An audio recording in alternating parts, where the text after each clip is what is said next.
So I'm just gonna talk until this is done. Let's see where it takes us.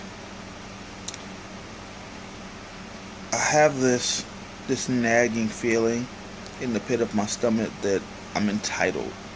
That I've become this entitled person who expects everything to go my way, and if I'm in trouble or dire straits, I expect people to help me out, and then I disguise it under the guise of, oh, it's family first and family's supposed to look out for each other.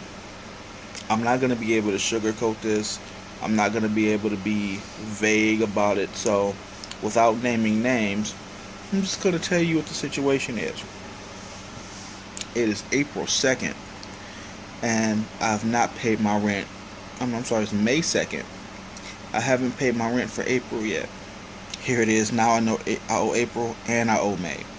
That I don't have an issue with. I was able to talk to the landlords, and I'm real satisfied with my landlord and my management team right now because they understand that, sometimes life happens.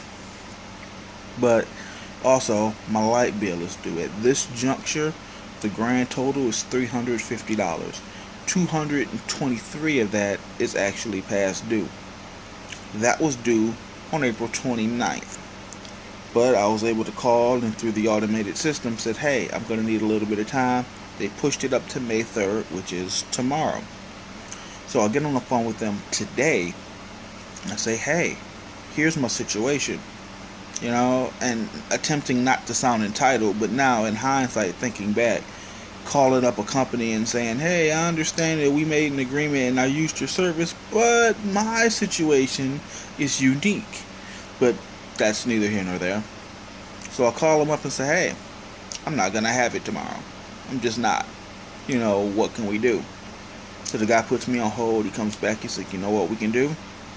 If you can come up with $160 before tomorrow at the end of business day, we can give you an extra 2 or 3 weeks. I said, oh, wow, that's great, but, I haven't worked in almost a year, and my unemployment ran out, and, there's a child in the home. And it's like, I don't know what I'm going to do. And it's like, let me see what I can do. So he leaves. He comes back a few minutes later after making me suffer through ridiculous elevator music. I mean, really, Smud, come on, really? So he comes back and he was like, hey, you think you can do 80? It's like, you know what? I'm going to tell you that I can do 80 because that sounds like a reasonable number. Yes, I'll be able to pull off 80 before tomorrow. He says, all right, great. If you do that, then he quoted me the balance and said, all right, we'll give you the time you need to pay it. And in my mind, a couple of weeks from now, income taxes should be long since back. I mean, even if you want to push it to the 10-week maximum, June 1st is the maximum amount of time. Minimum amount of time would be about now, maybe first, second week of May. So any time now it's coming. So in my mind, I'm like, yeah, I can work that out. So I immediately start reaching out to people whom I think I can help, or whom I think can help me. One of which was an individual who had promised to help us out and made this big fuss about, I can't believe nobody's helping you guys. It's family. Family. And then nothing ever came of it.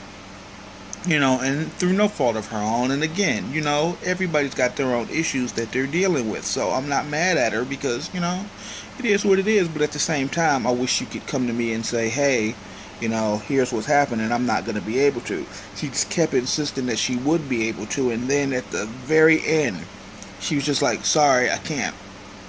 So I reached out to her again. It's like, hey, look, I know I was asking you for $223 so I could pay this off. But I talked them down to $80.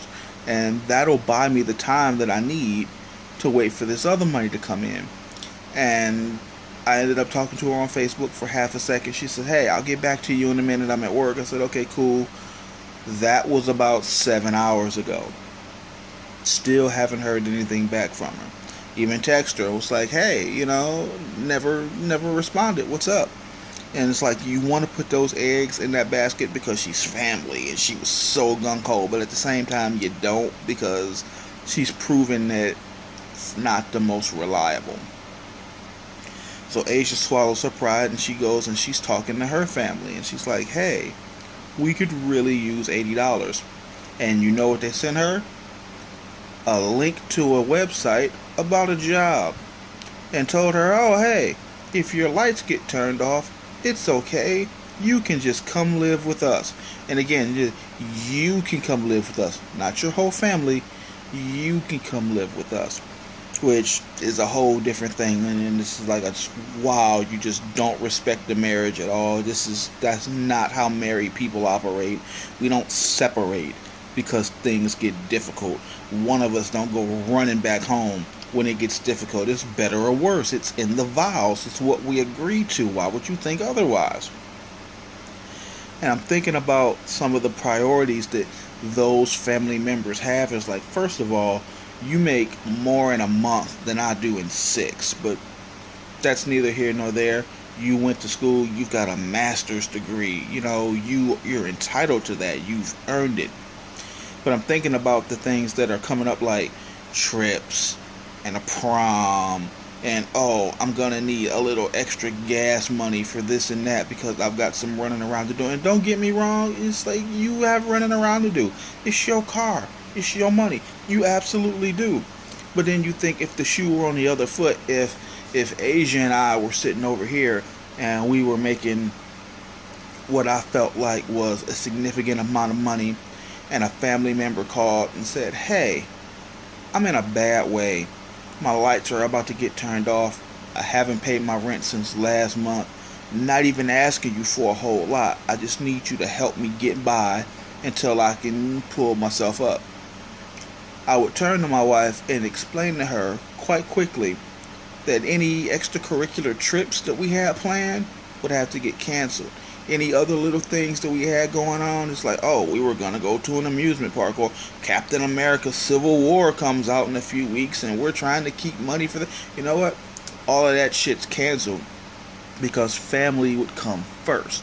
At least in my heart, in my mind. It would be absolutely no question that I would stop anything I was doing that was considered recreational to help out family.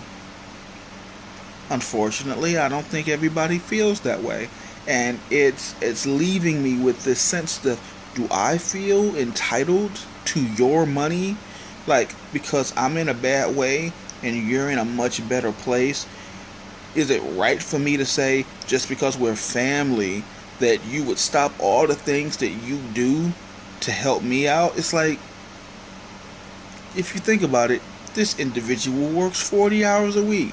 Really good at what she does, helps a lot of people, gives a voice to the voiceless. It's a selfless, thankless job, and she really truly helps people. So in my mind, is it fair for me to say, well, because we're in a bad way, I know you work super hard, so fuck all the things that bring you comfort and joy after a long work week, you need to stop and help us? That sounds entitled to me. It sounds terribly entitled. Who am I to say what you should do with your money? Who am I to say that my priorities should be your priorities? But then again, at the same time, these are the same people who always talk about paying it forward and Jesus and family, and I'll always be here for